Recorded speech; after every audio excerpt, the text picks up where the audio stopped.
안녕하세요. 안녕하세요. 자, 온라인으로 오늘 이제 설명회를 릴레이 설명회 네 번째 설명회를 오늘 진행하도록 할 텐데요. 오늘 대상은 초등학교 6학년이죠, 현재. 그래서 내년에 중학교 1학년이 되는 현재 초등학교 6학년 학부모님을 대상으로 설명회를 준비했습니다. 자, 지금부터 좀 진행을 할까 합니다. 지금 이렇게 예약을 하시고도 얘기를 들어보니 지금 휴가로 인해 가지고서 조금 참석률이 조금 출발이 좀 늦네요. 어쨌든 우리가 약속한 시간이니까 일단 시간에 맞춰서 진행하는 게 맞을 것 같습니다. 자, 진행해 보겠습니다.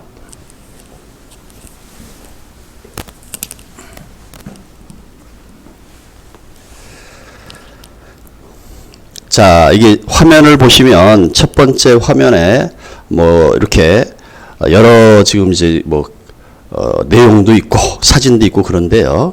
여기 보시게 되면 이제 여기 이렇게 한 분이 숨어 있어요. 그죠? 이제 요 분이 이제 바로 전데요.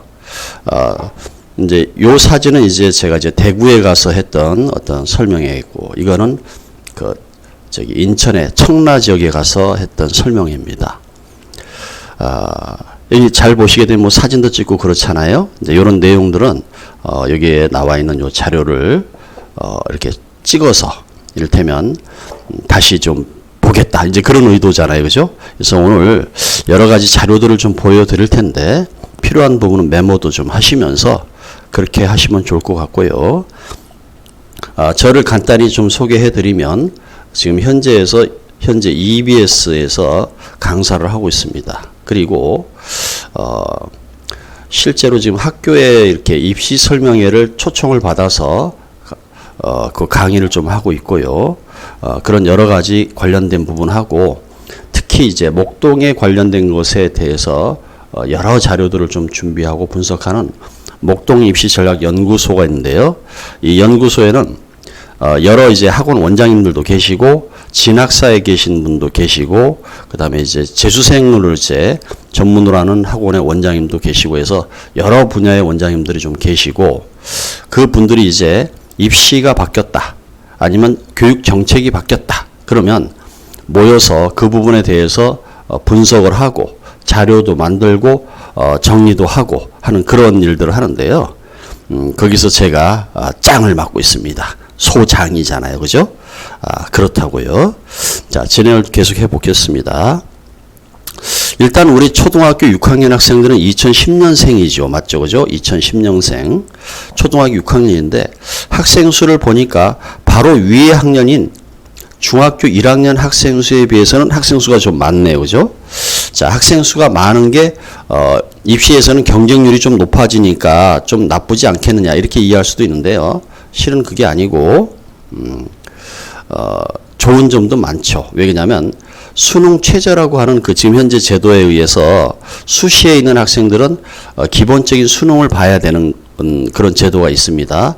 그래서 학생 수가 많으면 많을수록 1등급도 많이 나오고 2등급도 많이 나오니까 최저를 맞출 수 있는 확률이 좀 더 높아질 수도 있다. 이제 그런 여러 가지 학생 수에 따른 변화가 있기 때문에 지금 우리 아이가 처해 있는 이 학년대의 학생 수가 어느 정도인지 위아래 학년들과 비교하는 것은 필요합니다.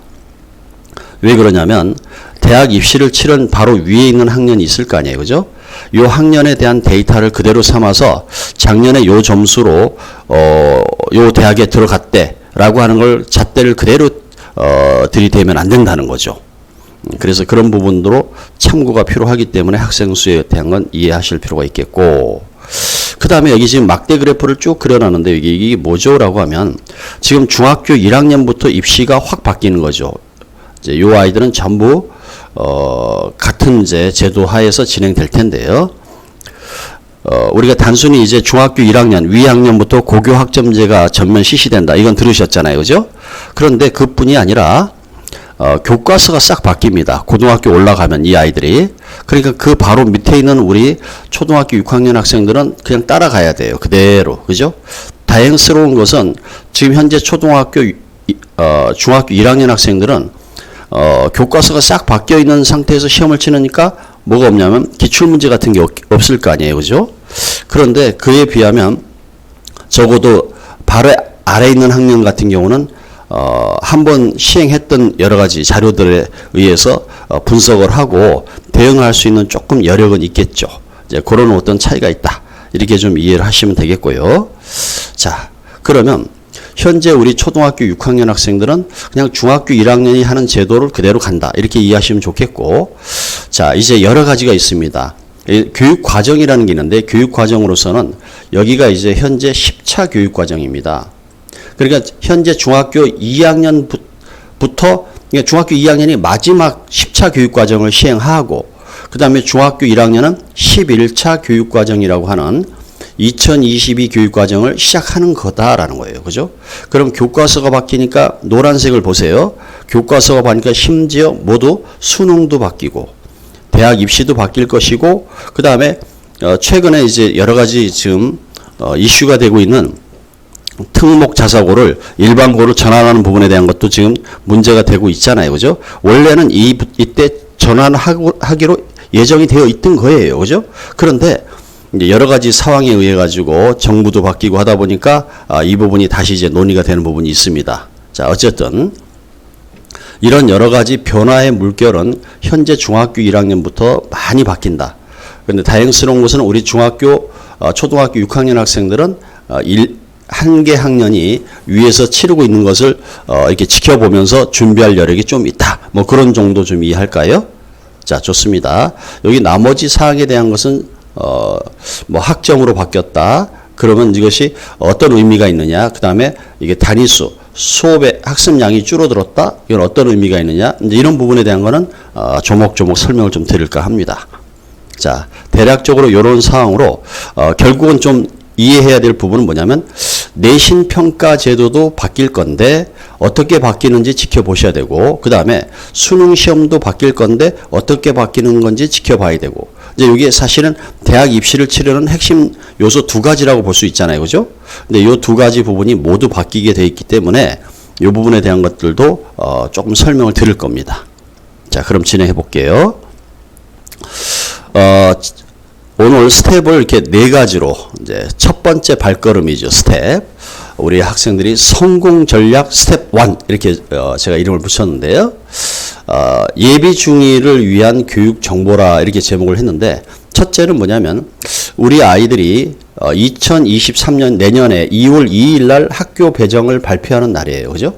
근데 이 올해부터죠. 올해부터 바뀌어서 어떻게 바뀌냐면, 그동안에는 이를테면 직접 이렇게 확인을 하고 해야 되는데, 이제는 보호자 휴대폰으로 어느 학교가 배정됐습니다라고 해서 전송을 해준답니다. 그러니까 그 날짜가 2월 2일 날이면 이제 학교가 어디 배정됐는지 알 수 있다. 좋습니다.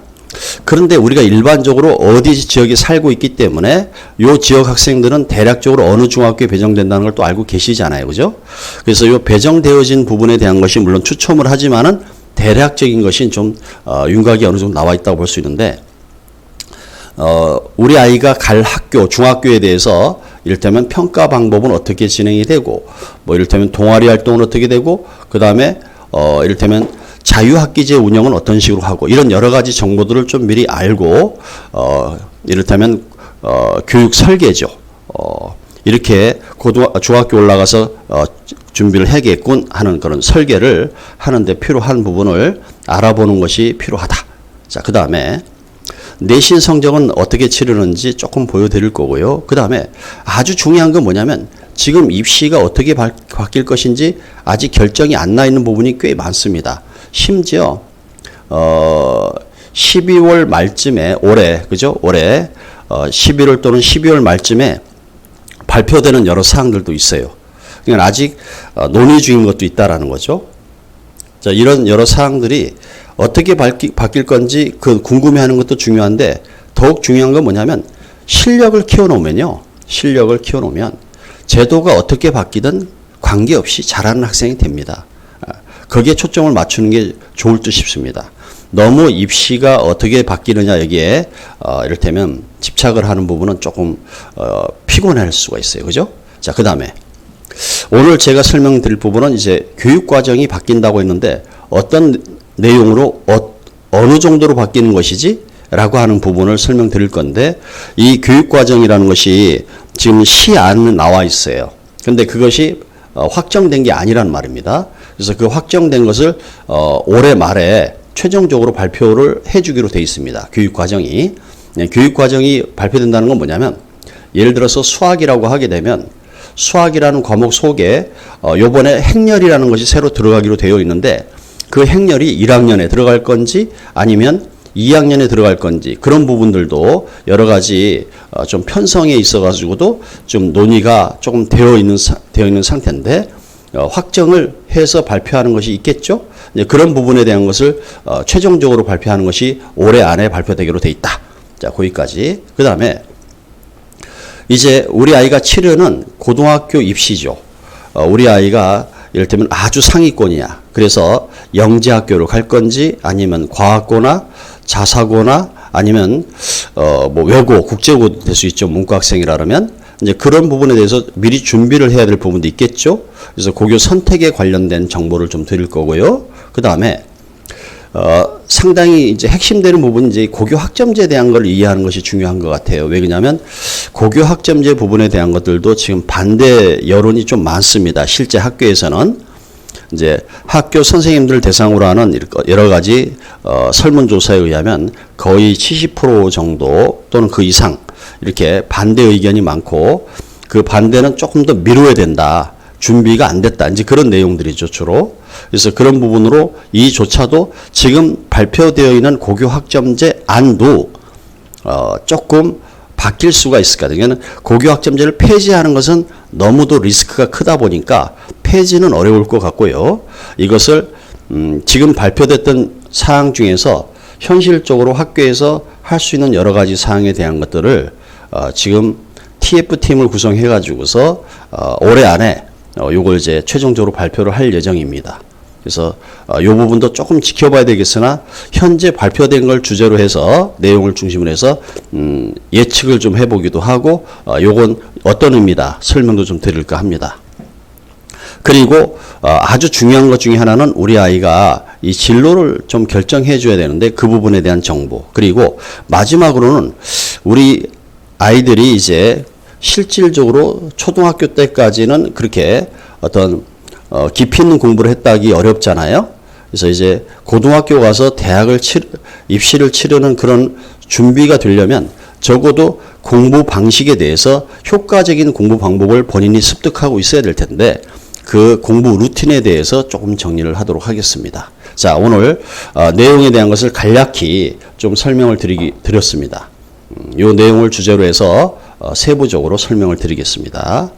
자, 첫 번째, 이 학교 알림이라는 사이트에 들어가시면 우리 아이가 배정될 학교가 여기 학교일 것 같아 라고 하면, 예를 들어서 월천중학교로 설명을 드립니다.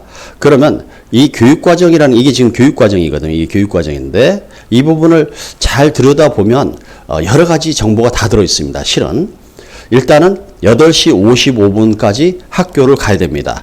55분보다 1분이라도 늦으면 지각이 됩니다. 이제 이런 사항들은 체크가 되고, 자, 그러면 여기를 보니까 노란 색깔은 어떤 의미냐면 이런 거예요.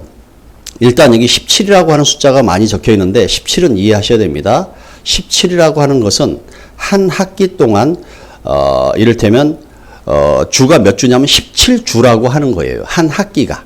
그러니까 이를테면 일주일에 1시간씩 수업이 들었다 그러면 17번 만에 교과서가 끝내는 과목이다. 그런 뜻이에요. 그러니까 일주일에 2시간씩 들었다 그러면 2배니까 34번 만에 이를테면 시험을 치고 해서 34번 만에 교과서를 끝낸다. 뭐 이런 분량의 공부를 하는 거다. 이런 뜻이에요. 좋습니다. 그런데 원래 정규 과정으로 보면 국어가 편성이 85로 되어 있는데 17을 뺐어요. 이 말은 뭐냐면 1시간을 뺐다는 거죠. 얘도 1시간을 빼고 1시간 빼고 1시간 빼고, 오, 그렇군요. 요 4시간을 빼가지고 어디에다 쓴다? 자유학기제에 쓰는 거예요. 자유학기제는 뭡니까? 여기 보면 자유학기 활동이라 해서 이런 선택 여러 가지가 있잖아요. 주제 선택, 활동, 그 다음에 예술, 그 다음에 진로, 동아리, 이런 시간을 확보해야 되는데 이게 정규 시수는 몇이냐면 13시간. 그러니까는 일주일에 13시간 정도를 확보해서 진행하기로 되어 있는 게 현재 자유학기제 제도입니다. 실은 지금 자유학기제지만 자유학년제를 하고 있죠. 근데 이게 자유학기제로 다시 돌아섭니다. 그런데 그 돌아서는 시기가 아직은 불분명해요. 그러니까는 어느 학년부터 실시할 거냐 이 부분은 원래는 2025 년도가 현재 중1 아이들이 고등학교 올라가면서부터 전면 바뀌는 것이 고교 학점제거든요. 거기에 따르는 여러 가지 제도가 함께 이루어지게 되었는데 일부분 같은 경우는 현재 중학교 3학년부터 바뀌고 있는 게 있거든요. 그것을 단계적 이행이라고 해서 연착륙을 위해서 하는 게 있습니다. 따라서 일부분이 발표에 의해서 이를테면 어느 학년부터는 자유학기제가 학년제가 다시 자유학기제로 바뀐다 그러면 요 시간이 확 줄어들 가능성이 있는 거죠. 그게 이제 점진적으로 바뀔 수도 있습니다. 한 번에 바뀌지 못하고. 그래서 올해는 이렇게 되어 있고, 그럼 월천중학교는 원래 13시간 이상 하기로 되어 있는데 교육과정상 근데 14시간을 하고 있다는 뜻이에요. 지금 현재. 그러면 내년에는 이게 똑같이 진행이 될 거냐라고 하는 것은 좀 지켜보셔야 된다. 이런 뜻이고, 여기 보시면 보세요. 예를 들어서 여기 보니까 사회 과목은 사회, 역사, 도덕 이렇게 돼 있는데 1학년 때는 비어 있죠. 1학년 때는 역사를 배우지 않고 역사는 2학년, 3학년에 나눠서 배우고 그 다음에 사회는 2학년 때 안 배우고 1학년과 3학년 나눠서 배우고 이런 뜻이에요. 그래서 요 속에서 우리 아이가 다닐 학교에서는 1학년 때 과목들을 요런 과목들로 해서 진행을 하는구나 해서 보니까 8과목을 편성해서 공부를 하는구나. 여기까지 알았어요. 이해하셨죠? 8과목을 한다. 1학기 때 8과목, 2학기 때도 8과목. 전부 8과목 정도로 할 수 있게 편성을 해 놨군. 이제 이렇게 이해할 수 있는 거예요. 근데 여기에다가 뭘 또 한다는 거죠? 이렇게 자유학기제에서 진행되는 또 이런 시간표가 또 추가되겠죠? 자, 그런 식으로 해서 운영이 된다. 이렇게 이해를 할 수 있겠어요. 자, 그러면 시험을 어떻게 치느냐 봤더니 우리 일단 목동권에 있는 월촌중학교, 신목중학교, 모군중학교, 요 목동권에 있는 학교를 먼저 보니까 이렇다는 뜻이에요. 월촌중학교는 과목이 이렇게 있잖아요. 그죠? 그런데 국어는 중간고사도 치르고 기말고사도 치른다. 그리고 수행평가는 이를테면 10%에서 요 합치면 20%가 되겠죠. 그죠? 20%를 반영한다. 그러니까 중간고사가 40, 그 다음에 기말이 40, 수행평가가 20 이런 식으로 한다라는 뜻이에요. 그런데 월천중학교는 놀랍게도 영어는 중간고사를 안 본다는 거야. 그럼 기말고사만 보면 오호 시험 범위가 조금 넓어질 수도 있겠죠.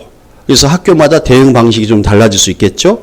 도덕이라고 하는 것은 시험을 아예 지필고사는 치르지 않고 수행평가로만 하겠다. 역사는 중간고사는 치르지 않고 그 다음에 기말고사만 치른다. 하지만 수학이나 과학은 중간고사, 기말고사, 중간고사, 기말고사를 다 치른다. 이건 요 3개 과목, 그죠? 월천중학교는 국어, 수학, 과학 요 3과목에 대해서는 중간, 기말 이걸 다 치른다. 그러면 모군중학교로 딱 올라갔더니 모군중학교는 뭐지? 오호, 모군중학교는 국어를 기말만 치고 중간고사는 또 치르지 않아요. 오호, 그러니까는 학교마다 이렇게 예전처럼 중학교 올라가면 모두 다 중간고사, 기말고사 이렇게 다 보는구나. 그게 아니라는 거예요. 학교마다 조금씩 다르다는 거예요. 그래서 이런 부분을 좀 예상하고 그런 준비가 좀 돼야 된다. 그런 뜻이고요. 그러면 이 목동권은 이렇다 하더라도 다른 지역은 어떨까? 자, 좋습니다.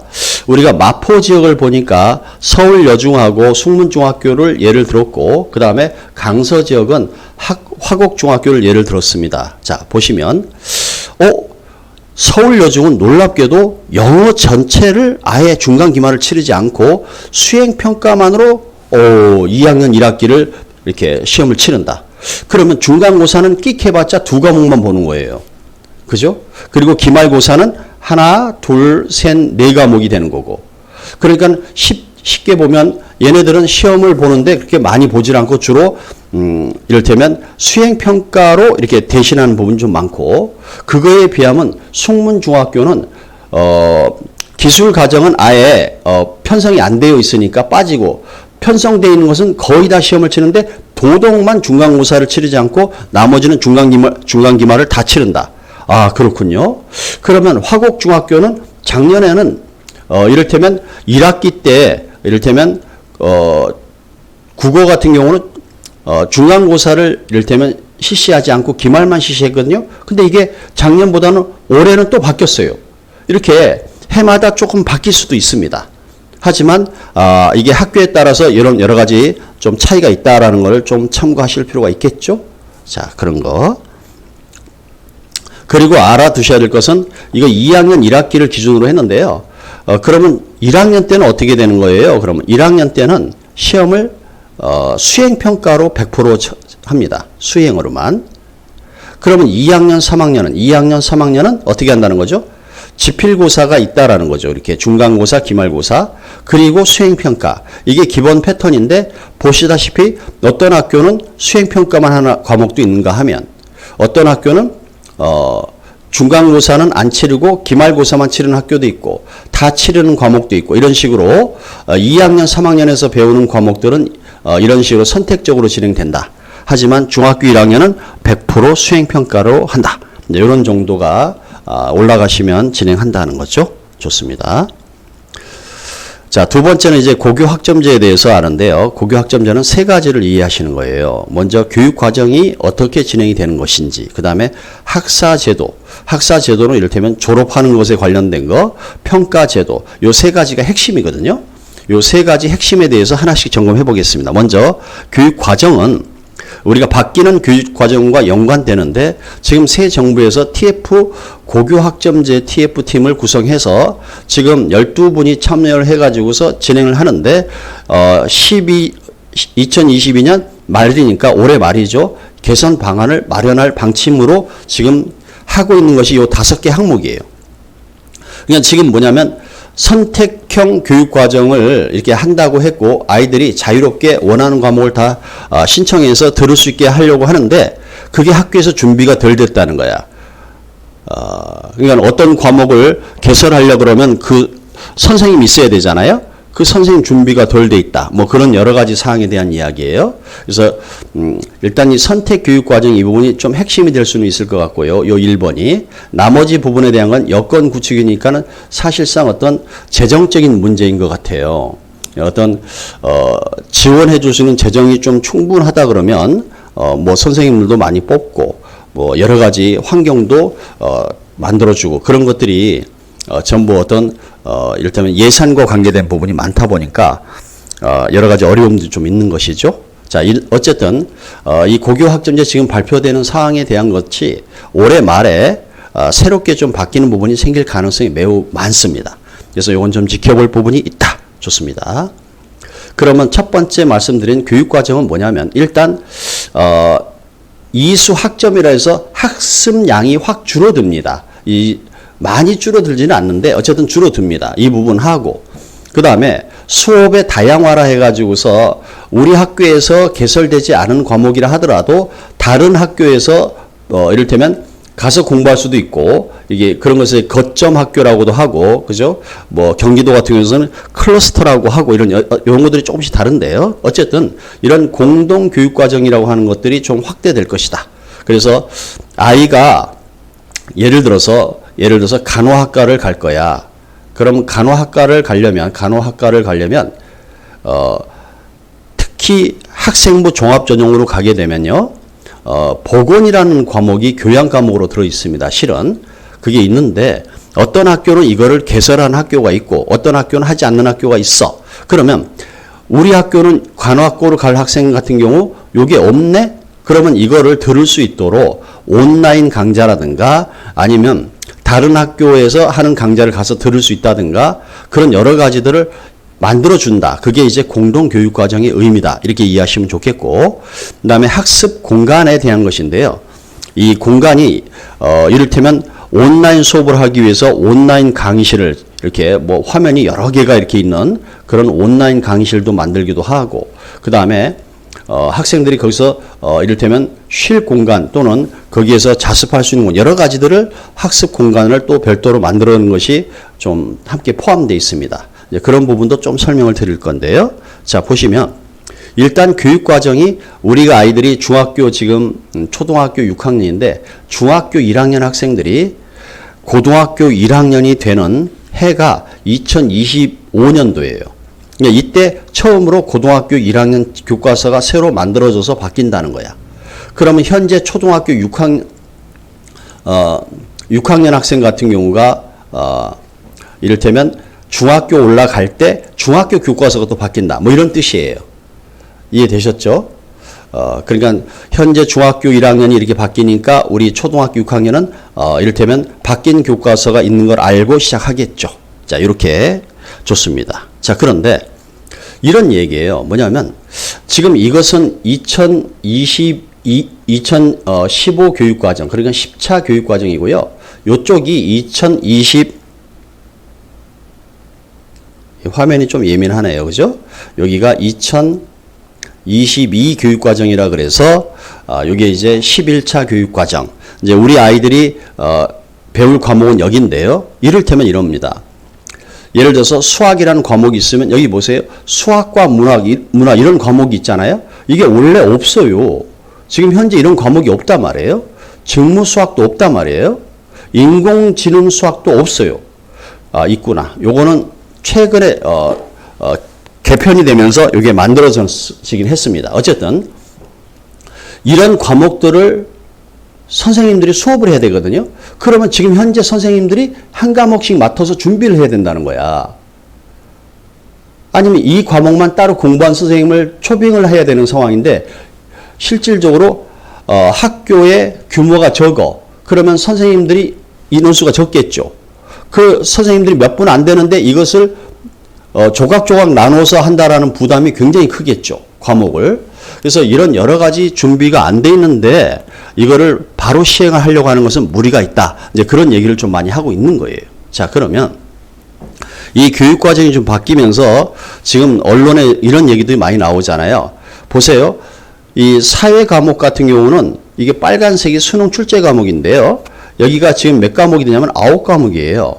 근데 여기는 이제 과학은 물, 화, 생지, 투투투 이렇게 돼 있으니까 이게 완화하냐면 4과목을 이제 심화 과정 2가 있다고 생각할게요. 그러니까는 밸런스로 따지면 여기는 4과목인데 여기는 몇 과목이죠? 9과목. 여러 가지 좀 밸런스 차원에서 일반 선택 과목이 주로 수능 출제 과목이었는데 그동안. 그래서 요번에 할 때는 어떻게 했냐면 여기도 4개, 여기도 4개에서 밸런스를 맞추고 있습니다. 그래서 이런 부분들이 조금 달라진 부분이다라고 볼 수 있겠고요. 그러면 여기서는 이를테면 수능 출제 과목으로 되어 있던 경제가 여기 빠져버렸어요. 경제가 이쪽으로 빠졌죠. 그죠? 그러니까 진로 과목이라고 하는 것은 출제 과목이 안 될 가능성이 많단 말입니다.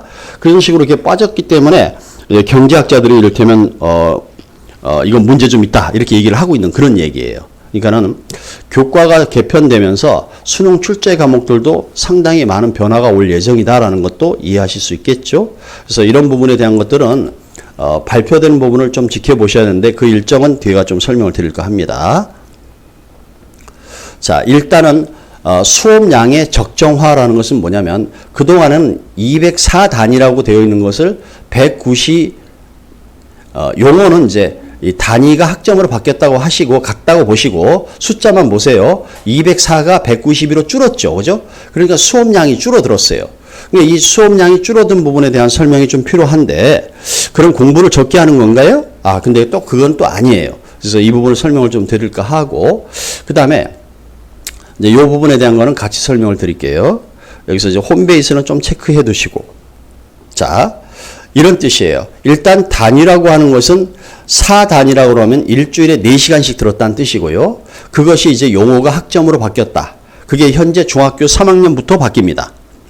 현재 중학교 3학년이니까 내년부터 바로 고등학교 틱 올라가면 내년에는 고등학교에서 무슨 일이 벌어냐면 고1은 학점이라고 말하고 그 다음에 고등학교 2학년, 3학년은 단위라고 말하고 이렇게 혼란스러운 상황이 발생이 시작됩니다. 바로 내년부터입니다. 이게 단계적 이행 때문에 그런데요. 보면 이게 전면 시행하는 우리 중학교 1학년 그러니까 초등학교 6학년도 해당이 되겠죠. 이때는 뭐냐면 일단 요때 바뀐 수업 시수 줄어든 것은 그대로 적용이 되는 거예요. 그럼 어떻게 적용이 되냐면 이렇게 됩니다. 보세요.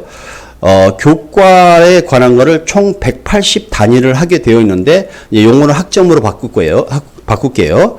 그러면 우리가 1학년 1학기 2학기, 2학년 1학기 2학기, 3학년 1학기 2학기 이렇게 됐으니까 6학기잖아요. 그죠? 이것을 6으로 나눠보세요. 6으로 나누면 30이 돼요. 그러니까 학생들은 한 학기당 30시간의 국영수, 과, 그 다음에 뭐 음리체까지 이런 교과에 대한 공부를 하고, 그 다음에 어떻게 하냐면 창체 활동이라서 동아리 활동, 진로 활동 그런 게 있습니다. 그게 일주일에 4시간 하게 되어 있어요. 그러니까 요게 원래 정규상으로 할 수 있는 학습량이 정해져 있습니다. 그러니까 일주일에 34시간이라고 하는 것을 하게 되어 있어요. 중학교, 고등학교 똑같습니다. 그런데 차이가 있다 그러면 중학생들은 수업 시간이 45분이고 그 다음에 고등학생은 50분이 1시간인 거죠. 그죠? 이제 그런 좀 차이는 있겠죠? 자, 그런데 여기에서 어떻게 바뀌냐면 180이라고 하는 것을 174로 줄어들었어요. 그 다음에 24가 18로 줄어들었어요. 그걸 다시 6으로 나누면 결과적으로 말씀드리면 일주일에 30시간 했던 게 29시간으로 하나 줄고 일주일에 4시간 했던 게 1시간 줄어들어서 요렇게 편성이 된다. 이런 뜻이에요. 아유, 설명이 어렵네요. 자, 그래서 좀 알기 쉽게 설명을 해볼게요. 일주일은 보게 되면 이게 주로 따지면 17주로 되어 있죠. 이 17주가 한 학기예요. 한 학기가 17주로 되어 있는데 이 17주를 바꾼다는 거야. 어떻게 바꿔요? 16주로 바뀌게 됩니다. 이제 앞으로 바뀔 텐데 이 바뀌게 되면 요 하나 바뀐 걸로 인해서 그럼 방학이 좀 일주일 앞당겨지나요? 그리고 방학이 좀 늘어나나요? 그건 전혀 아닙니다. 아니고 어차피 여기에 2주 정도는 각종 행사로 치러 왔어요. 교과 말고 그것이 이제 이를테면 3주 정도로 이렇게 바뀌어지는 것이고 이걸 학교 재량으로 할 수 있는데 이때 교과 융합 수업을 할 수도 있고 미이수한 과목이 있는데 그걸 보충 지도를 할 수도 있겠고 그런 여러 가지들을 이때 다양하게 학교 재량으로 이걸 운영을 해라. 이제 그렇게 되어 있는 거고요. 그 다음에 앞으로는 이제 수업이 그동안에는 정규 수업이 온라인으로는 안 되어 있고 교실 기반으로만 되어 있었잖아요. 그죠? 그런데 코로나로 인해 가지고 온라인 수업을 덜어 하긴 했잖아요. 그죠? 근데 이제는 원래 이게 코로나 발생되는 거 이전에 발표된 거예요. 그 이전에. 그냥 온라인 수업하고 병행해서 하기로 되어 있는데 놀랍게도 코로나 이 부분에 의해서 이 부분이 거의 준비 완성이 끝나버렸습니다. 온라인 수업에 관한 것도 많이 준비를 했어야 되는데 이미 준비가 끝나 있는 상태예요. 그래서 고교 학점제를 운영하는 데 필요한 여러 가지 제반 사항들이 조금 예상보다도 빠르게 준비된 사항들도 있다. 이렇게 보실 수 있겠죠? 좋습니다. 자, 이런 뜻이에요. 자, 월화수목금이니까 5일이죠.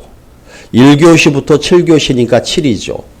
5띠리 35. 그러니까 둘이 곱하면 35라는 숫자가 나오잖아요. 그런데 지금 현재 학생들은 35 중에서 수요일만 일찍 퇴근하고 나머지가 34시간. 보세요. 요렇게 해서 수업이라고 써져 있는 걸 다 합치면 34가 돼요. 그 다음에 창체 활동이라는 이 4시간을 합친 게, 이거 30시간이 돼요. 그리고 요게 합친 게 4가 돼요. 그래서 이거 하나 빠진 거 해서 전체 합치면 35가 되는 거야. 여기까지 이해되셨죠? 자, 그런데 여기서 창체를 하나 빠지고 수업이 하나 빠진다는 거야. 그럼 요 3개가 빠진 거를 알기 쉽게 하면 이렇게 된다는 거야. 아하, 이제 알았어요? 결국은 이제 아이들이, 일주일에 2번 정도는 7교시 하고 나머지는 6교시 하고 퇴근하겠군. 그렇게 생각했어요. 근데 퇴근을 안 시킨대요. 그럼 어쩔? 어떤 얘기죠? 그래서 보니까는 이렇게 한다는 거야. 이 3시간이 1시간 이렇게 쪼개져 있으면 조금 쓸모가 좀 많지 않은데 요거를 한 요일로 몰아버린다는 거야. 그렇게 해서 이것을 공동교육과정 그런 곳에 운영을 한다는 거야. 그러니까는 3시간 정해져 있으니까 심지어 요 3시간 동안 어떻게 할 수 있다? 요 주변 근처에 있는 학교에 걸어가서 수업을 받을 수 있는 시간도 될 수 있는 거죠. 그래서 요 것들을 이제 그동안에는 이렇게 됐던 거예요. 수업이 끝난 다음에 이를테면 남겨서 하는 것을 방과 후 학교라고 하죠. 그런데 상위권 아이들 같은 경우는 이렇게 토요일 날도 오게 해서 영재학급을 운영하기도 했어요. 그런데 이렇게 방과 후 학교, 정규 교과 시간이 아닌 이 바깥에서 하는 부분은 참여도도 낮다 이거예요. 그래서 앞으로는 요 안으로 끌어들이겠다. 정규 교과상으로 끌어들여서 아이들이 다양한 과목을 이수할 수 있게 진행하겠다. 이게 이제 의도인 거예요. 자, 여기까지 이해하셨죠?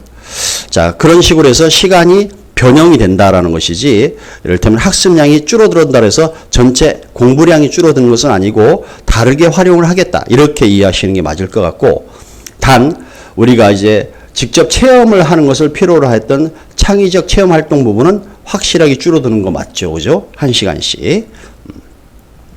자, 그 다음에, 이제 공동교육과정이라고 하는 거 조금 전에도 말씀드렸는데, 이 과목들은 이제 이수할 수 있게. 근데 이 공동교육과정이라고 하는 것이 아이들이 다양하게 원하는 걸 다 들을 수 있게 해준다. 이게 이제 목표인데, 실은 이게 준비가 좀 덜 돼 있는 거 아니냐. 이제 그런 얘기를 좀 하고 있는 거고, 그 다음에 아까 말씀드린 대로 정규 시간 내로 편성해서 확대하겠다. 그동안에는 주로 방과 후 학교나 주말에 했던 거를 이제 이런 것들이 이제 여기 이제 포함되어 있는 것이고, 그 다음에 원래는 이런 방과 후 학교나 이런 과목, 이런 수업은요, 3월 달에 정규 수업이 진행되면서 꽃장이 시행되는 게 아니라 뭐 4월 달부터 시행한다든가 이랬어요. 그러니까는 미리 좀 학생들 이제 참여도나 이런 걸 파악하고 해서 좀 늦게 출발했거든요. 이제 그러지 말고 미리 준비해서 같은 시기에 동일하게 출발시켜라. 이제 그런 얘기를 하는 거고, 그 다음에 학기당 과목을 너무 많이 하는 것은 조금 곤란하다. 그래서 어느 정도는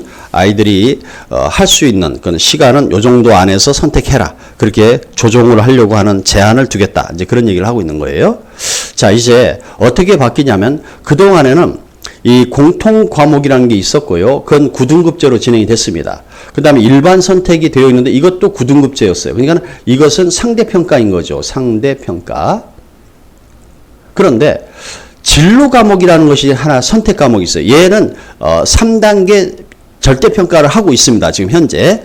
그냥 수학 같은 경우는 이제 기하라든가 과학 과목은 이제 물화 생지 투투투 이런 과목들이 절대평가로 진행되고 있어요. 현재. 그런데 이게 이제 바뀌는 거죠. 어떻게 바뀌냐면 그동안에는 외고 있잖아요.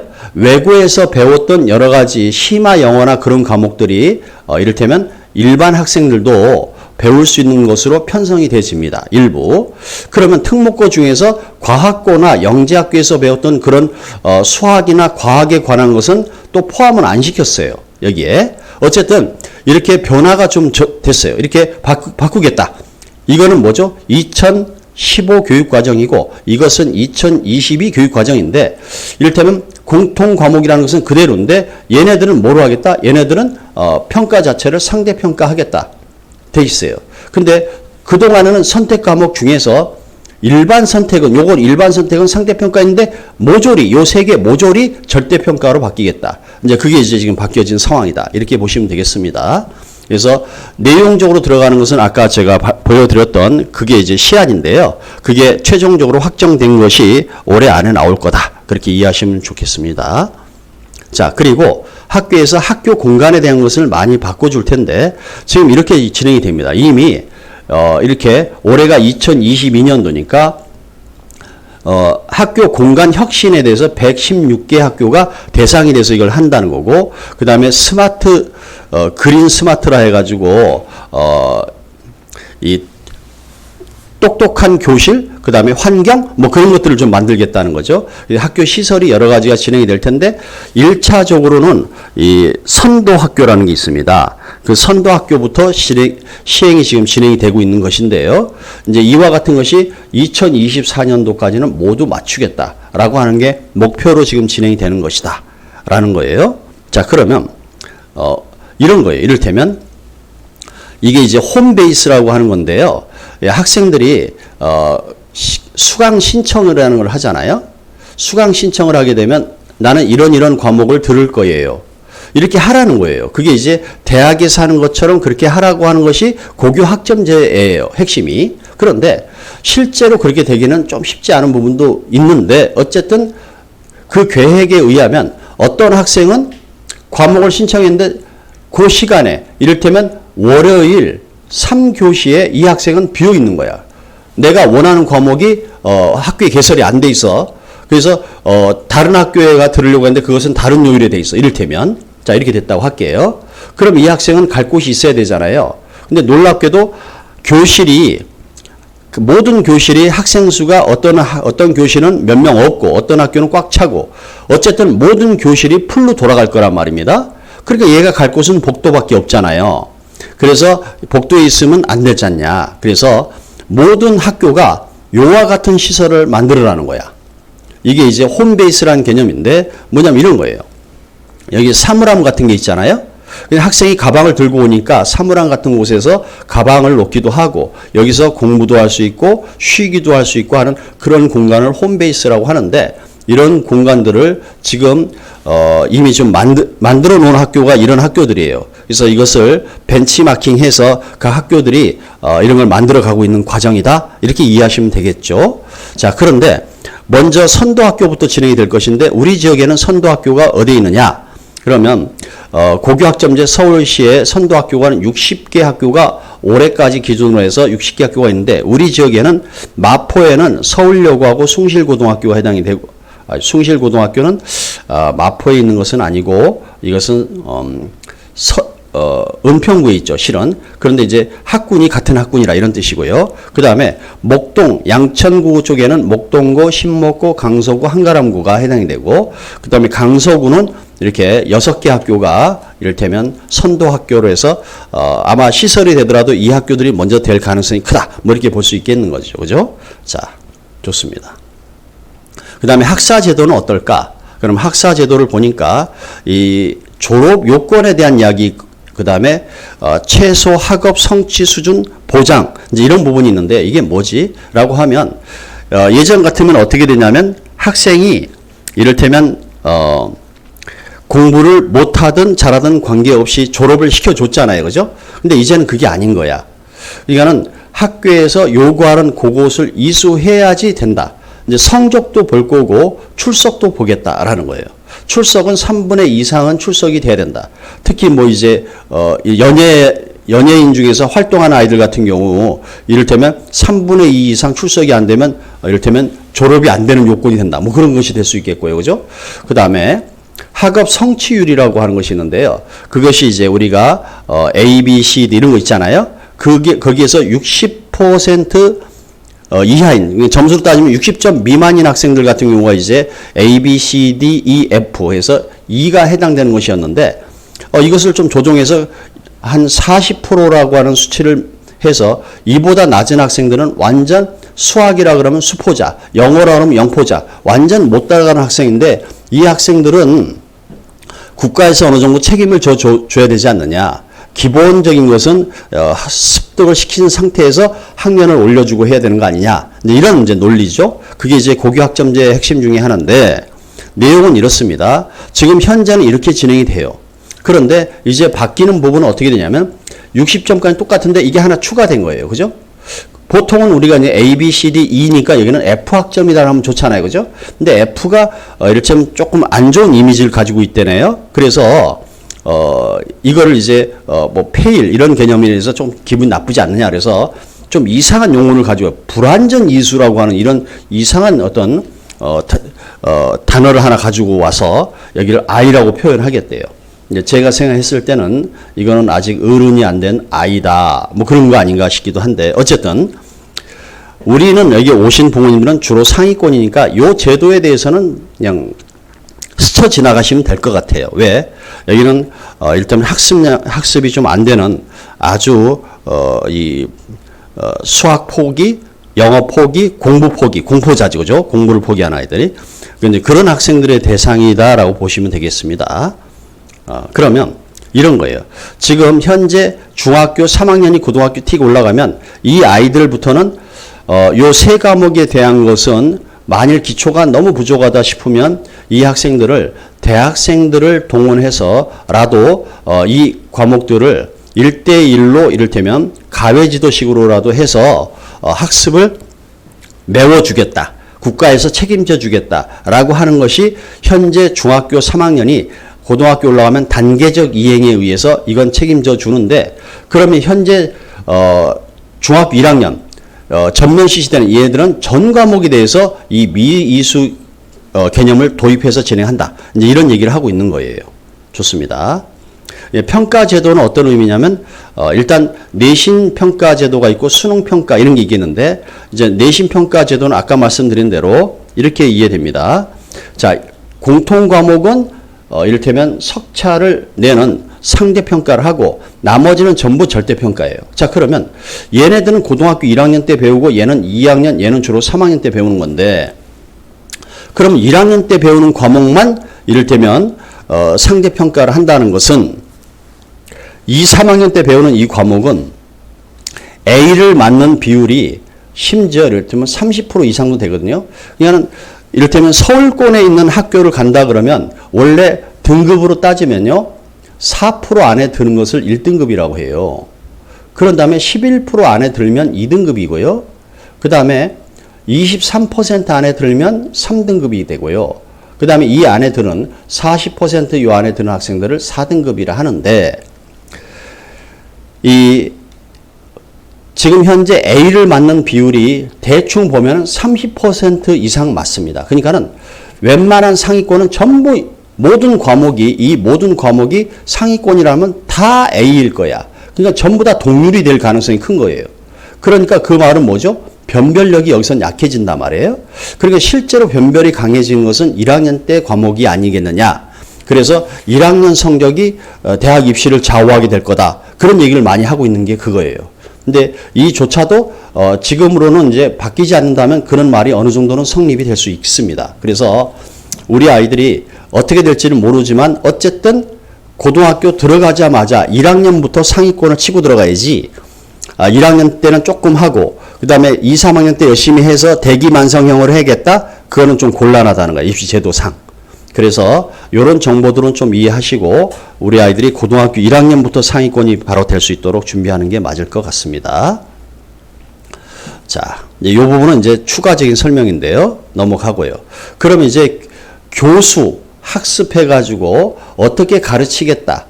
이런 얘기가 있고 그 다음에 평가는 어떻게 하겠다. 이런 부분인데요. 일단 이 부분을 좀 중심으로 보시면 이제 앞으로는 이 과정 중심 평가를 아주 중요시 여기겠다는 거예요. 그동안에는 결과 중심이잖아요. 그죠?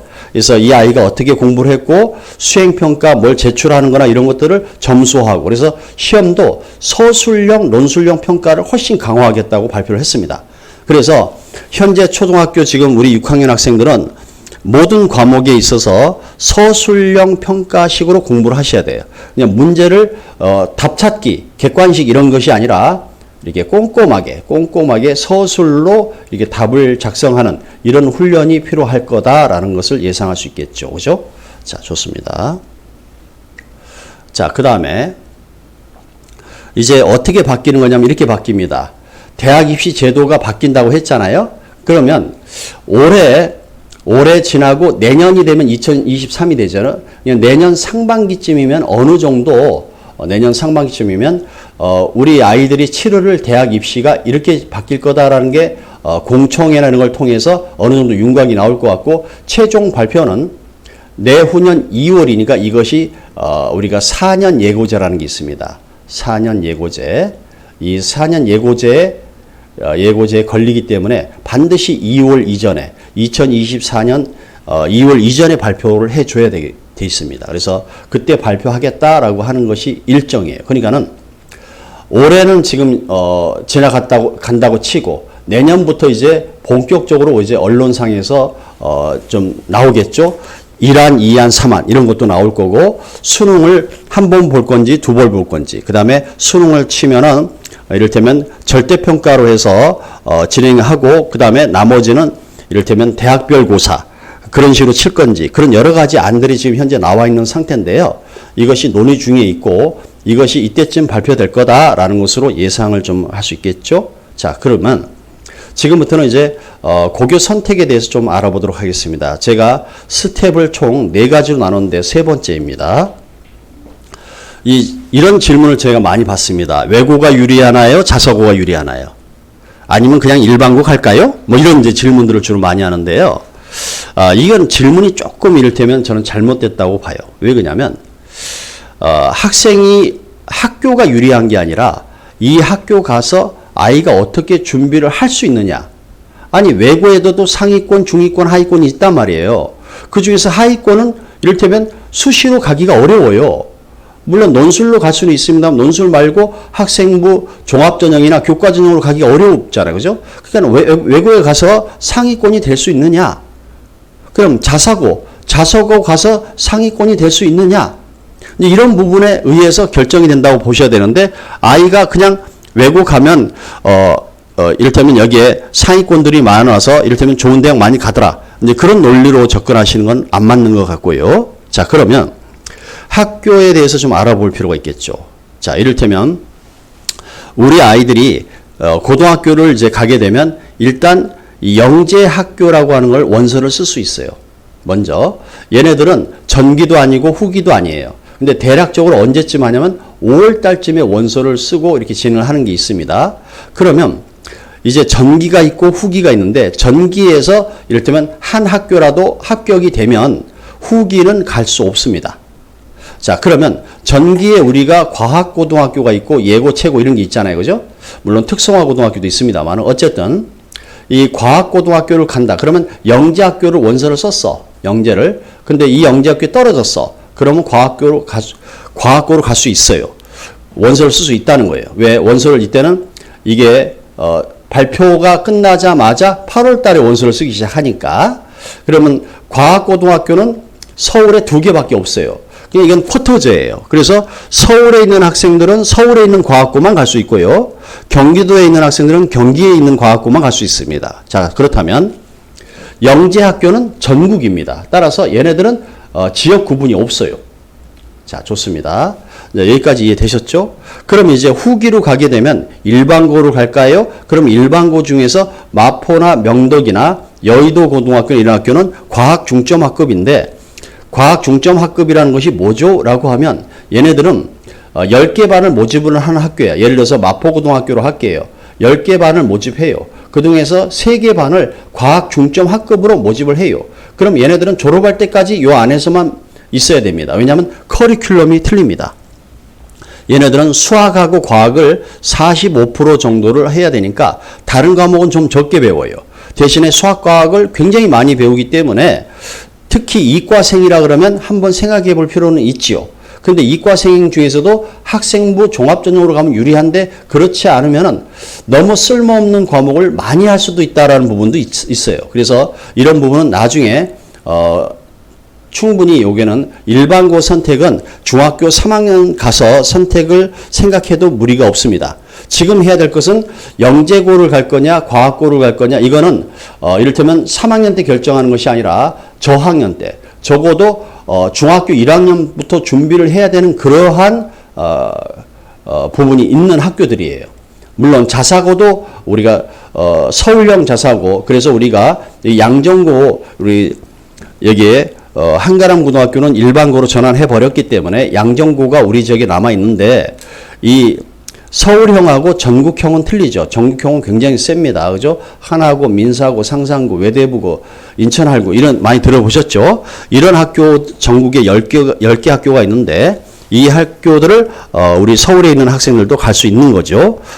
그래서 준비해서 물론 이제 여기 농어촌 자율학교라 해서 이런 학교들도 대상은 있습니다만은 그래서 서울에 있는 학생들이 갈 수 있는 학교는 이렇게 많아요. 많은데 지금 먼저 체크를 해야 될 것은 영재고를 갈 거냐, 과학고를 갈 거냐, 아니면 자사고를 갈 거냐에 따라서 미리 좀 공부를 선행이라든가 그런 개념을 먼저 적용해야 되는 학생들이 필요하기 때문에 그걸 먼저 선택하는 것이 우선일 것 같아요. 자, 문과 계열이라면 일반고를 갈 거예요? 아니면 자사고를 갈 거예요? 아니면 외고나 국제고로 이게 이제 문과 아이들이 갈 수 있는 어떤 학교 유형 중에서 이렇게 4개가 있겠고요. 이과 학생들은 여기에 일반고에다가 자사고에다가 영재학교하고 과학고가 있겠죠. 물론 이제 영재학교 중에서 일반고 이제 인문계 학생들도 약간 관련되어 있는 예술 영재학교 이제 그 학교가 2개 정도 있는데 일반적으로는 이제 영재학교 그러면 이과 주로 과학 영재라고 보시는 게 맞을 것 같아요. 자, 그렇게 이해하시고 그러면 이과생들 같은 경우는 요 중에서 하나를 가야 되는 거고 문과생은 요 중에서 하나 갈 거다 이렇게 예상을 할게요. 자, 그러면 이 중에서 이제 선택을 할 때 특히 문과 학생이라면 자사고로 간다 그러면 요 학교 같은 경우는 어떤 거죠? 공부 좀 잘하는 학생들이 좀 많이 오는 거죠. 서울형은 약간 좀 예외라고 할게요. 왜냐하면 수준이 전국만은 좀 못하니까. 그래서 여기를 목표로 한 학생이라 그러면 좀 충분히 공부를 해야 된다. 그 뒤에서 좀 보여드릴게요. 교육과정을 좀 보시면 알게 돼요.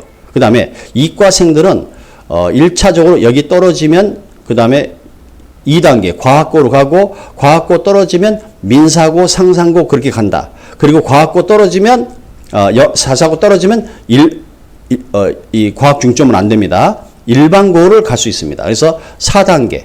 그러니까 이과생은 아주 최상위권 학생들은 4단계를 걸쳐서 이렇게 전형을 준비할 수 있습니다. 그게 좀 알고 있어야 될 사항인 것 같고요. 자, 그러면 우리 지역에 있는 학생들은 어떻게 갔지? 그럼 신목중학교 학생들을 보니까 올해 고등학교 올라간 학생들 보니까 9명이나 과학고를 갔는데 남학생들이 주로 과학고를 갔어. 그죠? 근데 여학생들은 과학고는 안 가고 주로 외고나 예고 쪽으로 많이 갔군. 그렇게 이해하실 거고 그 다음에 자립형 사립고를 많이 갔는데 이건 뭐죠? 전국에 있는 자사고로 갈 수도 있고 양정고를 갈 수도 있겠죠. 여학생은 뭐죠? 여학생은 조금 우리 쪽에서 가까운 이화여고나 아니면 이대 부고를 갔다는 뜻이에요. 여학생들은.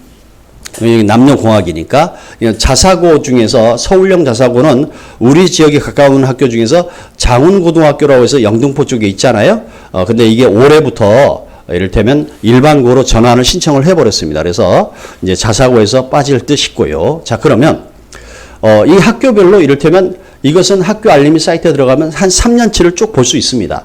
그러니까는 우리 아이가 가고자 하는 학교가 동도중학교야. 그럼 동도중학교 아이들은 주로 어느 학교 쪽으로 많이 갔지? 이제 그런 것들을 좀 파악해 볼 수가 있다라는 거예요. 됐죠? 좋습니다.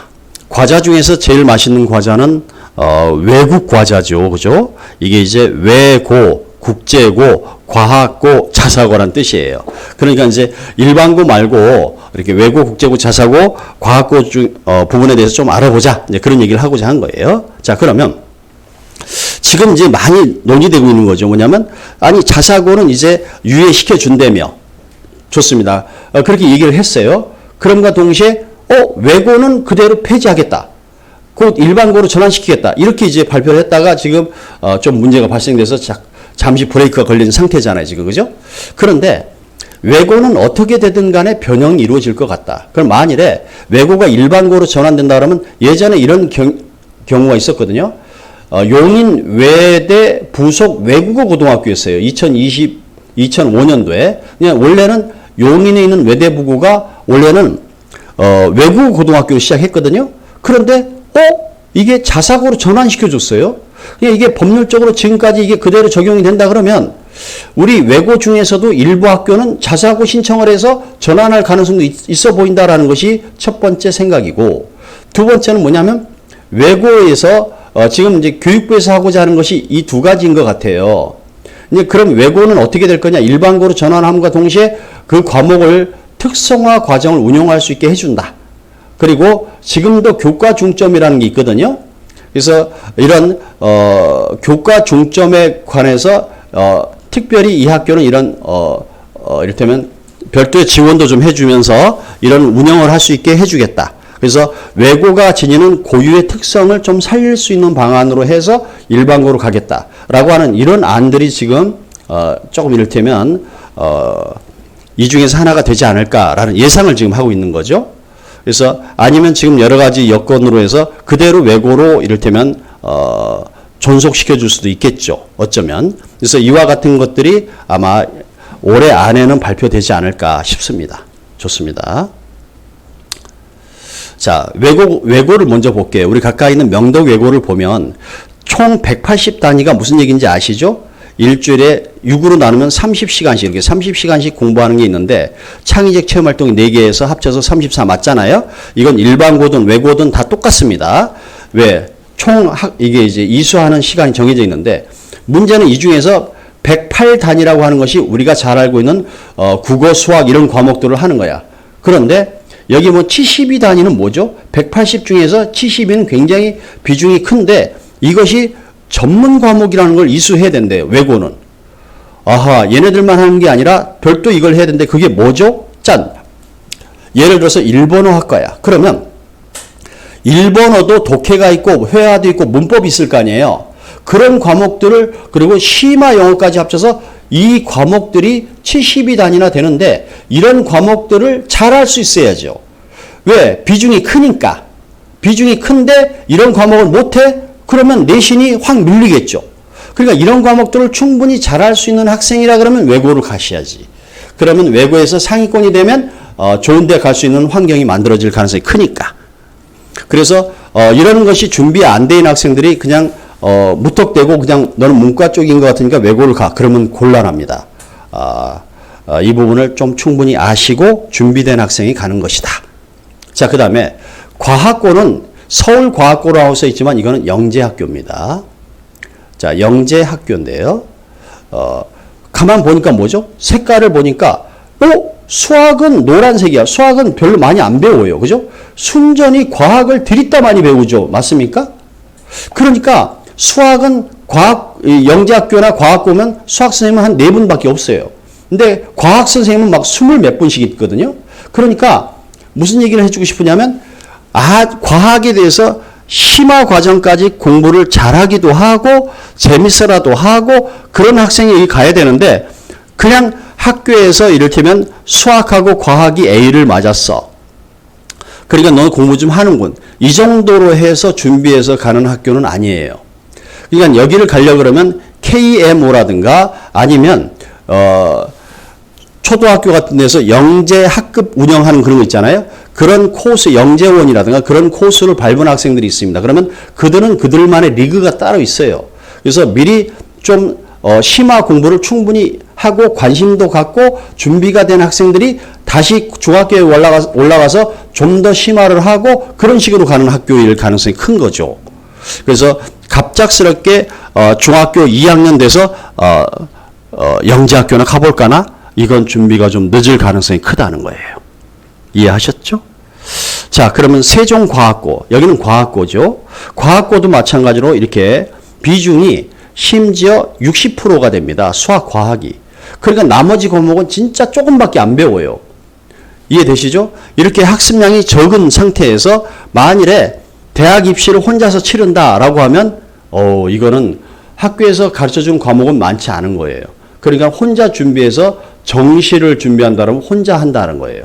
학교에서 이런 대비를 해주지는 않는 그런 과정이라는 거예요. 이제 그런 걸 알고서 준비를 해야 된다. 그래서 과학 영재학교라 아니면 과학고등학교 같은 경우는 수학, 과학의 비중이 크고 공부가 잘 되어 있는 학생, 아주 깊이 있는 공부까지 할 수 있는 학생이 가는 곳이다. 그렇게 이해하시면 좋을 것 같고요. 자사고를 가려고 그러면 서울에 전국에 있는 10개의 자사고가 있는데 전국형 자사고는 보니까 민사고는 은미체까지 내신 반영을 하고 나머지 학교들은 대부분이 국영수, 과사 요 과목들을 이를테면 거의 다 A를 맞아야 되겠죠. 이 중에서 하나라도 B를 맞으면 조금 쉽지 않다. 그렇게 좀 보는 것이 맞을 것 같아요. 그죠? 왜 그러냐면 설사 B를 해서 들어갔다 하더라도 그 정도 수준 아이들은 이 학교 가서 상위권 치기는 아주 쉽지 않겠죠. 그래서 여기 가서 하위권에 맴돈다라고 하는 것이 좋은 건 아니잖아요. 그죠? 그래서 충분히 가서 경쟁 있게 할 수 있으려면 적어도 이런 과목들이 A를 맞을 정도 실력은 갖추고 있어야 되지 않느냐 이런 생각이 듭니다. 그래서 하나고등학교를 보니까 이건 뭐죠? 뭐 AP 과목, 이딴 과목들이 많아요. 이건 뭐죠? 그러니까 1학년 때는 순조롭게도 일반 고등학교처럼 같은 과목을 배워요. 근데 2학년 틱 올라가면 아주 과목이 달라집니다. 심화 과목으로 많이 바뀝니다. 따라서 하나고등학교를 가려면 가서 경쟁력 있게 하려면 2학년부터 심화 과목을 할 수 있는 준비, 적어도 고등학교 과정을 이를테면 거의 끝내놓고서 올라가야 이런 심화 과목을 이렇게 할 수 있는 여력이 생기지 않을까 이런 생각이 듭니다. 이제 그런 학교다. 그래서 준비가 된 학생들이 가는 것이다. 이렇게 생각하고요. 특히 상위권들하고 경쟁해가지고 멘탈적으로 이길 수 있는 아이들이 가야 됩니다. 이를테면 중학교에서는 정규 뭐 1등 했다고 할게요. 계속 그렇게 잘해왔는데 경쟁자가 그리 많지 않았을 수도 있잖아요. 근데 진짜 이 가면은 완전 벽처럼, 아니 학교에서 시험을 쳤더니 이를테면 하나고등학교 갔어. 1학년 때 첫 시험을 쳤더니 전체가 이를테면 한 300명이 있는데 그 300명 중에서 뭐 290등을 했어. 충격 받았겠죠? 그 다음날 밤새겠죠. 근데 놀랍게도 다른 애들도 밤새기 때문에 졸업할 때도 290등이 된다. 이런 논리가 있는 거예요. 그래서 이 아이들이 이를테면 좌절 같은 거를 겪어서 이겨내지 못한 학생도 생길 수도 있어요. 그래서 충분히 잘하는 학생들하고 경쟁해서 이겨낼 수 있는 그 멘탈적인 요소가 있는 학생이 좀 가야 된다. 이제 그런 것까지도 염두하셔야 된다. 그렇게 좀 말씀드릴 수 있겠네요. 남보다 나아지려 하지 말고 어제보다 나아지려고 하는 것이 중요할 것 같습니다. 자, 그러면 마지막으로 이제 진로 선택 부분하고 그 다음에 학습 전략에 대해서 말씀드리고 끝낼 텐데요.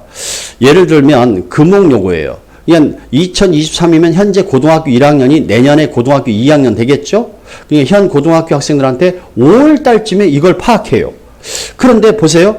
무슨 과목을 신청할래? 라고 했는데 탐구 중에서 3과목을 선택하는데 이과생이라 그러면 이 중에서 3개를 선택하는 게 맞겠죠. 문과생이라 그러면 이쪽에 선택하겠죠. 아니 문이과 없어졌다며요. 맞아요. 학교에서는 문과반, 이과반이라는 걸 쓰지는 않습니다. 하지만 과목을 선택함과 동시에 그들끼리는 이과다, 문과다 얘기를 할 수 있게 됩니다. 결과적으로 말씀드리면 문이과가 없어졌다고 하긴 좀 어려운 거예요.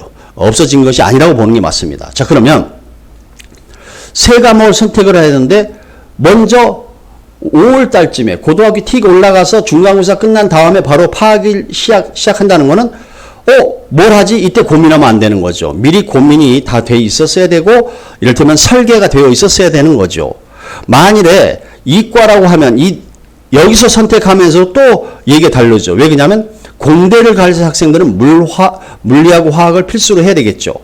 그런데 의학계를 갈 학생들은 물리는 필요 없고 생명과학하고 화학을 해야 되겠죠. 그 얘기는 뭐냐면 이과 속에 또 이과로 갈라지는 그런 경향까지 있는 거예요. 그래서 충분히 내가 어느 과로 갈 건지라는 걸 미리 이렇게 파악하는 것은 고교 학점제에선 좀 더 세분화된다는 뜻이고 고교 학점제가 시행하지 않는 현재도 이게 필요한 상황이에요. 그러니까 고교 학점제는 좀 더 이것이 더 필요한 상황이다 보니까 우리 아이들이 지금 초등학교 6학년이지만은 진로를 빨리 정하는 부분에 대해서 고민을 할 필요가 있습니다.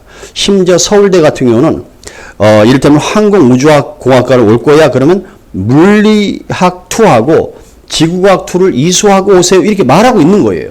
그냥 어떤 과목을 이수해야 된다라는 걸 말하고 있다라는 거예요. 물론 문과생들은 이런 것이 많지 않습니다. 왜? 문과는 전공에 대한 경계선이 크지 않기 때문에 큰 문제가 없는데 이과생이라 그러면 이 부분은 아주 중요할 수 있습니다. 자, 그러면 심지어 저는 식품공학과를 갈 거야 라고 하게 되면 학교에서 이게 2학년 주로 3학년 때 편성이 되어 있는데요. 3학년 때 요 2과목을 이수했다 그러면 학생부 종합전형으로 온다 그러면 그 대학의 입학사정관이 우리 과에 오기 위해서 꼭 필요한 요 2과목을 이수했네? 근데 어떤 아이는 이수하지 않은 아이들은 얘는 뭐지? 이걸 왜 이수 안 했을까? 이런 이제 이야기 되는 거예요. 이해하셨죠? 그러면 언제쯤 진로를 결정했니? 라고 물었더니 고등학교 1학년 때 했어요 라고 하는 게 42% 제일 많긴 했으나 이거를 잘못 이해하시면 안 됩니다.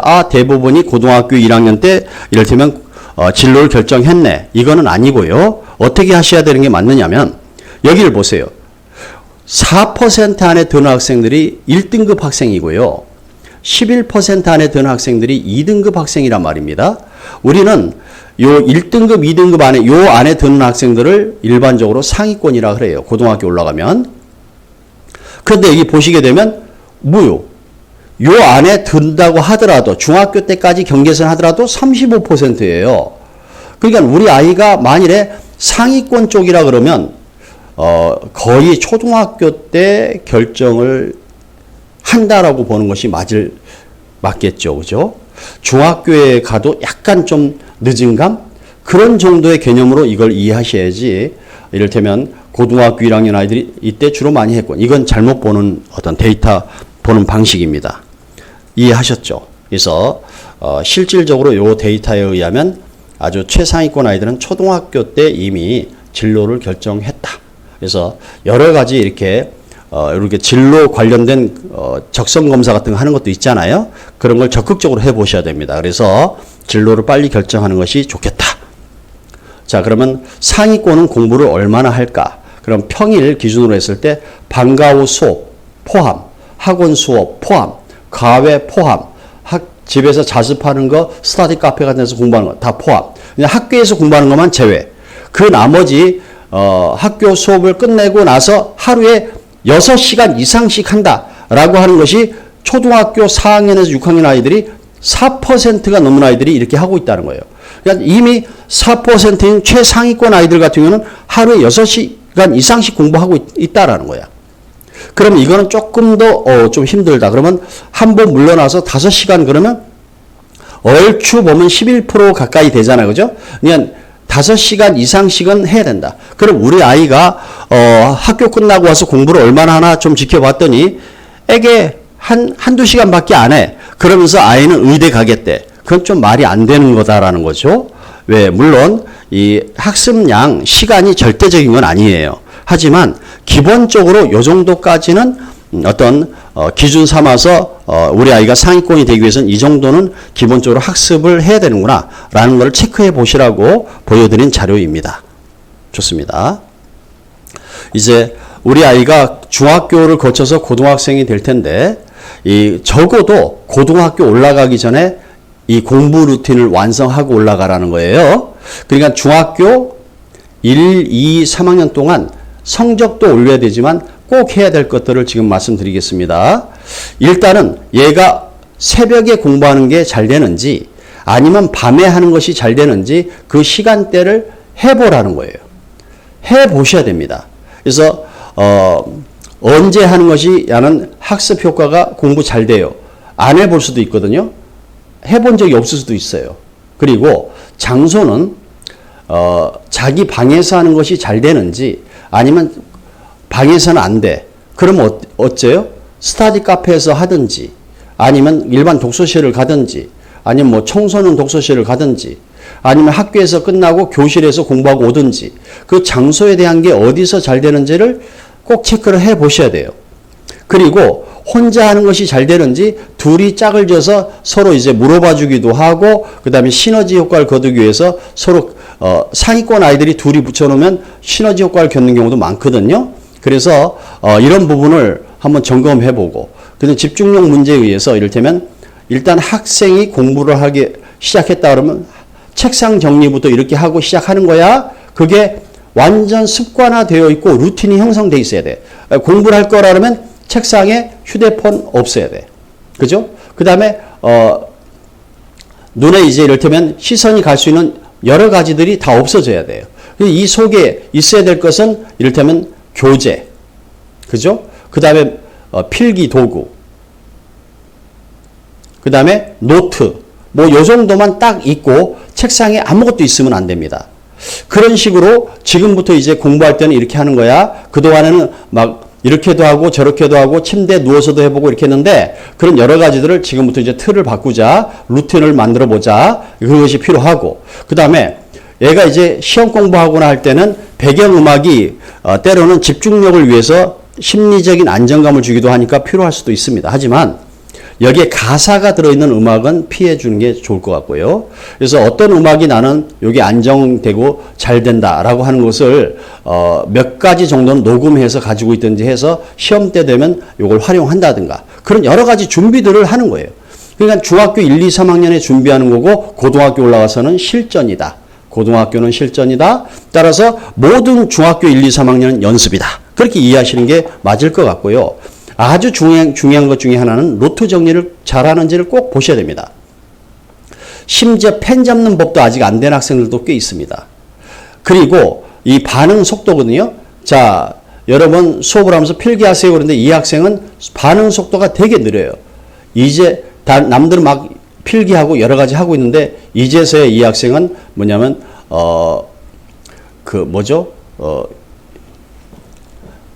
연필 넣는 거 뭐라 그러죠? 필통? 좋습니다. 그 필통을 이제 열기 시작해요. 그리고, 자리를 이제 의자를 당겨요. 그리고 한참 있다가 출발해요. 다른 애들은 이미 출발했는데, 보통 이제 그렇잖아요. 부모님들이 느려 터졌다. 뭐 그런 얘기 표현하는데, 아이가 습성이 그런 아이일 수도 있어요. 이거 빨리 바꾸셔야 됩니다.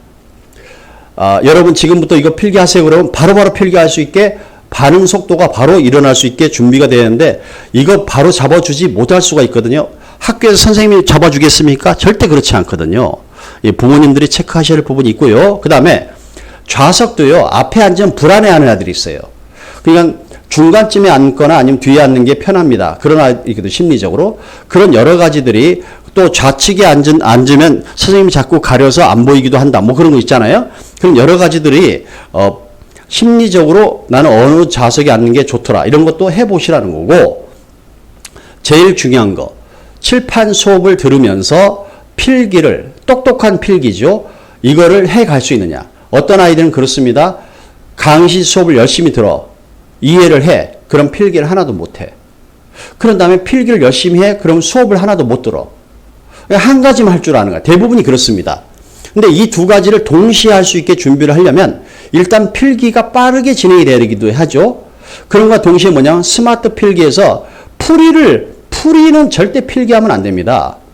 풀이를 필기하는 것이 아니라 거기에서 개념이 어떻게 적용이 되는지 그런 핵심된 것만 필기할 수 있게 훈련이 돼야 되는데 그냥 칠판에 있는 걸 고스란히 다 베낍니다. 이런 학생들은 수업을 따라갈 수가 없어요. 그냥 어떻게 하는 거야? 칠판 수업을 하면서 필기하는 건 이렇게 하는 거야. 실제 한번 해보면서 되는지 안 되는지 그거 진짜 연습 많이 하셔야 됩니다. 그렇게 해서 고등학교 올라가고 대학 가서도 모든 강의실 수업을 해야 되잖아요. 이게 초등학교 때부터 뭘 하냐면 가외 수업을 많이 하는 학생들이 있어요. 보통 끼고 공부시킨다 그러잖아요. 그런 학생들이 이 칠판 수업이나 이런 강의실 수업에 약한 학생들이 많습니다. 필기 같은 것들도 제때제때 해야 되는 그런 것을 해본 적이 없어요. 그래서 가외 공부나 이런 것들을 오래 한 학생들 같은 경우는 나중에 문제가 생기기도 합니다. 자, 그 다음에 여기 학습 일기라고 하는 건데 오늘 공부한 거에 대한 것을 간단히 메모하고 정리하는 거. 이거 되게 필요하거든요. 꼭 했으면 좋겠어요.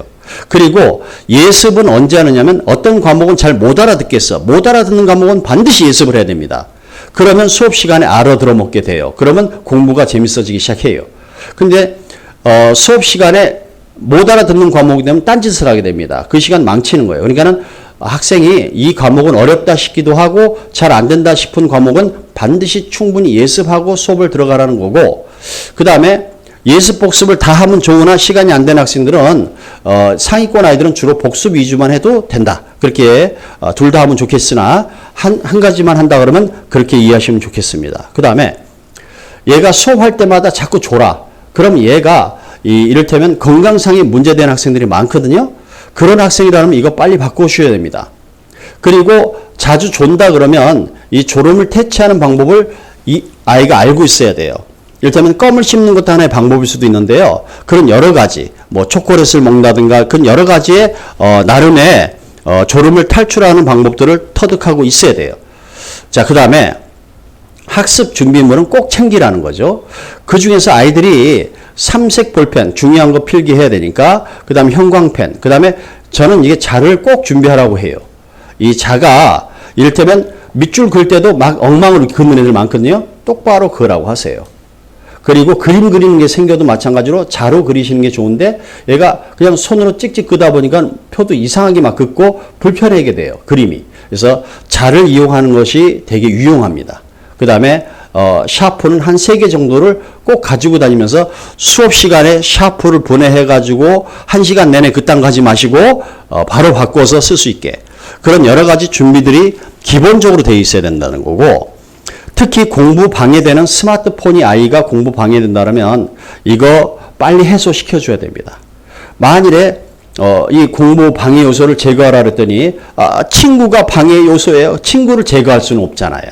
그죠? 어쨌든 그 방해가 되는 요소에 대한 것들을 충분히 뭐 스트레스를 받는 이런 것이 있다 그러면 이런 것들조차도 받지 않을 수 있는 방식을 찾기도 하고 해서 중학교 때는 적어도 올라가서 이런 여러 가지 사항들을 체크하시고 고등학교 때 가서는 이런 것이 말끔한 상태에서 또 잘 준비된 상태에서 이렇게 준비가 됐으면 좋겠습니다. 그리고 자투리 시간이라고 했는데 집에서 학교 갈 때 이를테면 버스를 탈 수도 있잖아요. 그럼 버스 기다리는 시간도 있을 거고 타고서 그냥 멀뚱멀뚱 가는 시간도 있을 텐데 그 시간에 이를테면 단어 몇 개라도 이렇게 외워가면서 가는 방식, 그런 것이 자투리 시간 활용법인데요.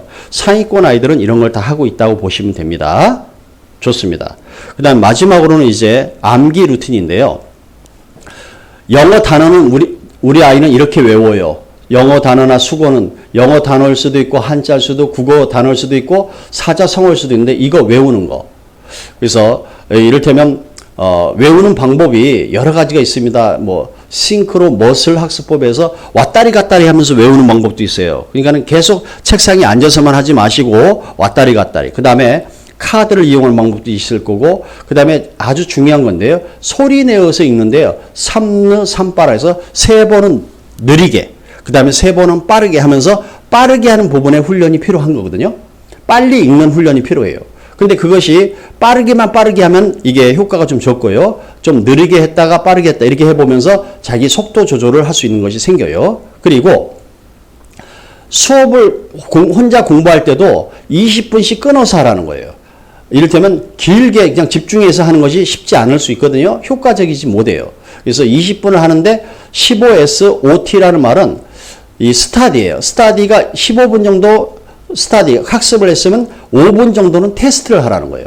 그렇게 해서 20분을 이렇게 효과적으로 운영하는 방식도 생각해 볼 필요가 있고, 그 다음에 영어 단어 같은 경우는 자기가 녹음을 해요. 그래서 들으면서 학교에 갈 때 들으면서 그걸 외우는 거죠.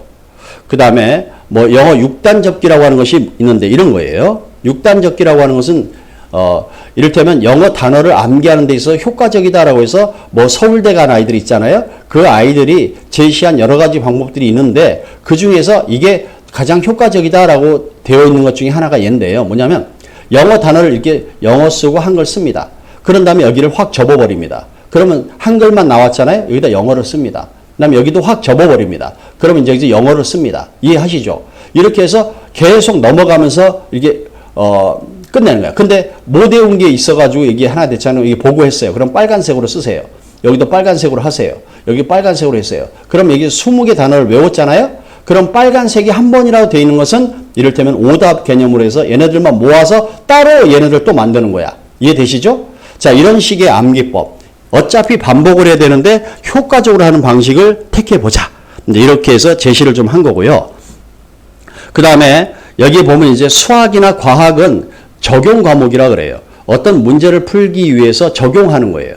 이 문제를 풀기 위해서 피타고라스 정리도 적용을 시키고 판별식도 적용을 하고, 그럼 이렇게 적용하는 개념이 많으면 많을수록 배점 자체가 4점짜리 이런 식으로 커지는 거예요. 그러니까 이 문제를 풀기 위해서 어떤 개념이 적용되느냐라는 것을 이해하시는 것이지 문제를 푸는 게 아니라 개념을 적용하는 거다. 수학은. 그래서 그런 개념으로 접근하시고, 암기 과목은 구조 과목이라고 그래요. 뭐냐면 목차 중심으로 하는 거야. 목차가 있잖아요. 이게 대단원이 있으면 그 단원, 중단원이 있을 거고, 그죠? 그 속에 소단원이 있겠죠. 그죠? 이해되시죠? 이거를 전체를 틀로 기억을 하시는 거야. 이 구조를 기억하고 그 다음에 교과서를 읽어 내려가라는 거예요. 근데 이 구조를 암기하지 않은 상태에서 암기 과목을 공부하는 것은 아주 잘못된 거죠. 그래서 목차 개념이 굉장히 중요하다. 그리고 국어나 영어나 뭐 한문이나 이런 과목들은 어떤 과목이죠? 그런 과목은 언어잖아요. 이런 과목은 목차가 필요하나요? 목차가 아무 필요 없어요. 그잖아요? 얘네들은 뭐가 필요하냐면 그 속에 있는 이를테면 주제를 찾는 거죠. 그러니까 이를테면 작가가 있으면 그 작가 중심으로 해서 무엇을 얘기하려고 하는 것이고 무엇을 의도하는지 그런 것들을 이해해야 되는 것이니까 이 속에는 의도되어 있는 거예요. 그래서 그 의도를 이해하는 과목인 거죠. 따라서 다르다는 거예요. 그래서 과목별로 공부하는 방법도 다릅니다. 이렇게 제가 짧은 시간에 좀 많은 거를 정보를 주려고 애를 쓰다 보니까 좀 빠르게 진행을 했습니다만은 특히 이렇게 빈칸 만들기 있어요. 이렇게 교과서가 있으면 교과서에 하나를 복사해서 이를테면 지웁니다. 화이트로. 그래서 다음날 이 되어 있는 걸 채우기를 해보는 거야. 이 핵심 단어가 빠졌단 말입니다. 이게 학습 효과가 좀 뛰어난 방식이에요. 특히 암기 과목도 도움이 되고 독해할 때도 필요하고 그렇습니다. 그 다음에 백제 학습법 해가지고 오늘 공부한 거를 백제에다가 전부 써보는 거야. 오늘 공부한 거를. 그거 되게 효과적인 학습법이거든요. 그렇게 좀 해보면 어떻게 하느냐라는 겁니다. 자, 불위야 비불능냐 하지 않는 것이지 능력이 없는 건 아니잖아요. 그죠? 이제 우리 아이들이 하기만 하면 될 텐데 언제부터 하려나 이제 이게 문제인 거잖아요. 그죠? 그래서 어떻게 할 거냐 이 부분은 제가 좀 설명을 드렸습니다. 따라서 중학교 1학년 틱 올라가자마자 일단은 주요 과목에 대해서 성적 올리는 것보다는 실력을 키우는 거, 성적보다는 실력입니다. 그리고 또 중요한 게 뭐냐면 루틴, 공부 루틴, 암기 루틴, 이 루틴을 형성하는 것에 아주 주안점을 두시고 이해하고 마지막으로는 진로를 좀 빨리 결정하는 것이 좋겠다. 그게 제가 드릴 오늘 설명의 전체 내용인데요. 여기 보시게 되면 녹슨 칼이 있습니다. 이건 쓸 수도 없는 칼이잖아요.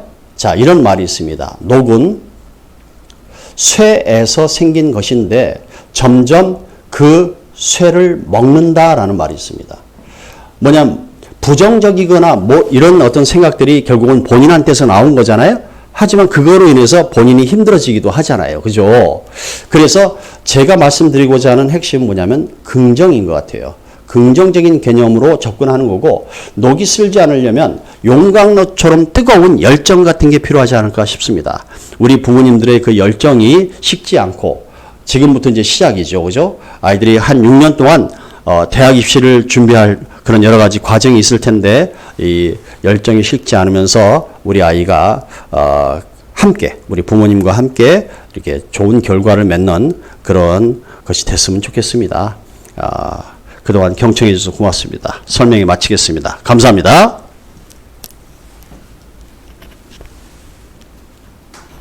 수고하셨어요.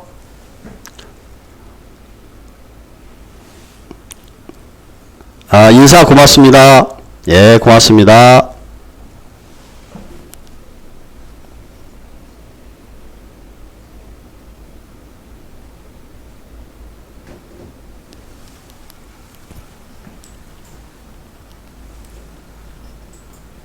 아직 안 가신 분들은